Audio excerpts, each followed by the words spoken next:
Welcome back to our series on the Cybersecurity Incident Response Playbook, which has been developed by the Cybersecurity Infrastructure and Security Agency. I am Justin Tolman, the forensic evangelist here at Xtero, and in this 8-part video series, which we are doing, we're breaking down the different phases of this playbook and giving you an overview and some of the details associated with each phase so that you can more easily become familiar with this and how to implement it in your agency.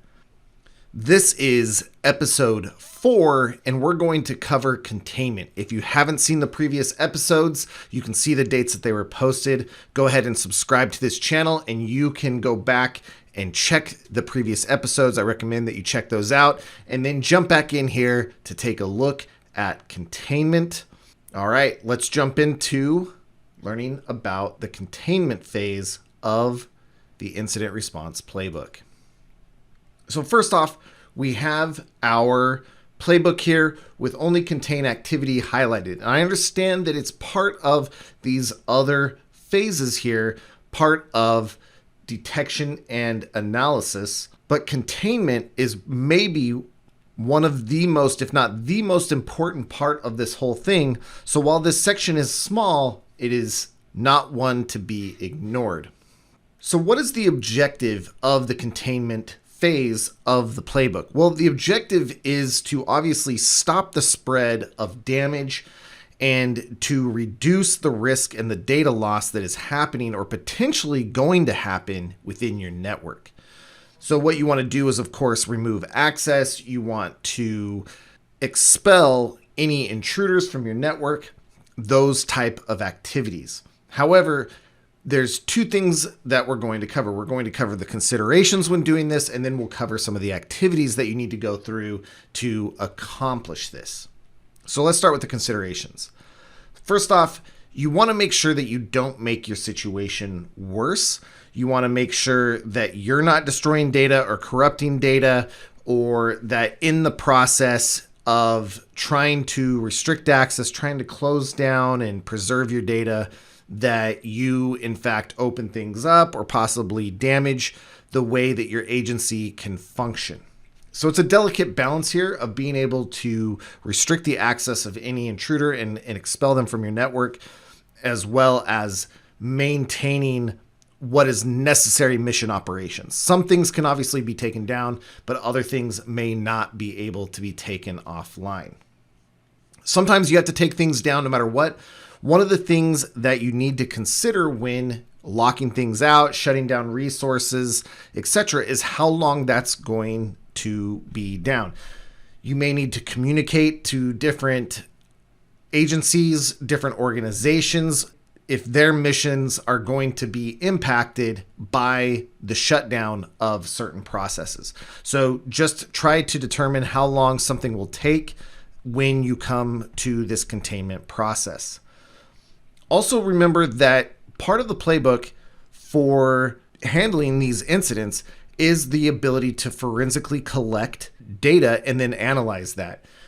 If your containment process prevents you from collecting forensic data, then maybe you need to reevaluate how you're containing. Now, in an emergency, securing the data is your primary objective, of course. However, using tools such as FTK Enterprise, you can secure the resource or the endpoint while maintaining a secure and stable connection through FTK Enterprise, allowing you to forensically collect data. So just make sure that you are able to contain the spread or slow the spread while still being able to collect that forensic data, because remember, we still need to learn what is happening. We need to get those TTPs. We need to be able to report to CISA what is happening so that other agencies can also adjust their IOCs and their defense measures to make sure that this same attack doesn't happen to them. If possible, you don't want to alert the adversary that you are either able to contain them or are trying to contain them or expel them from your network. The reason for this is twofold. We don't want to update them to our countermeasures so that they can't adapt and attack you in new vectors. But the second thing is we don't want them to move to other areas of our network and start attacking other things. If they hit a wall in one area or think they've hit a wall, we don't want them to now move, and now we've got to try to find where they are going and what information they're after. So we want to try to contain them and expel them without them knowing what has happened till they're either already out and their access has been denied. All right, so what are we doing as far as containment activities? Of course, we're going to isolate the impacted systems or network segments. Solutions such as FTK Enterprise has the ability to do this, to close ports except for those needed for forensic collection. So have some system in there like FTK Enterprise or FTK Central or something like that that is able to respond in the event of a breach by isolating that impacted system while still allowing for a forensic collection.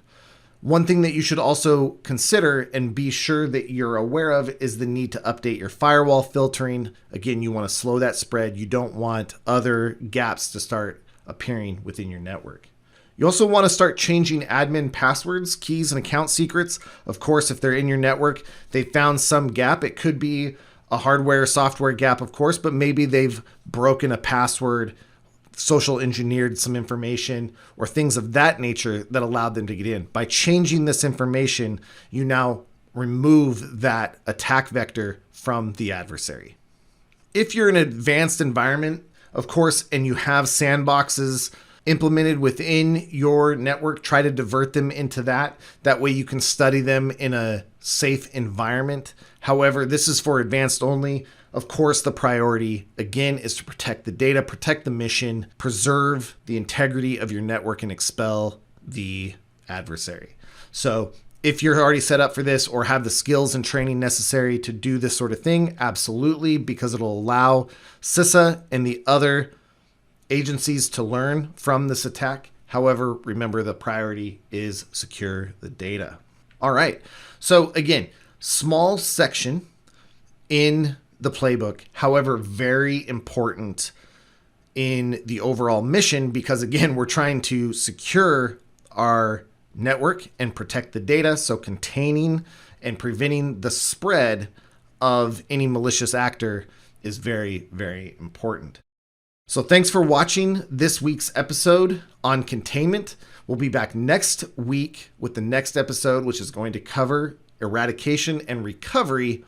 Be sure to subscribe for constant updates as we move through this series, and thanks for watching.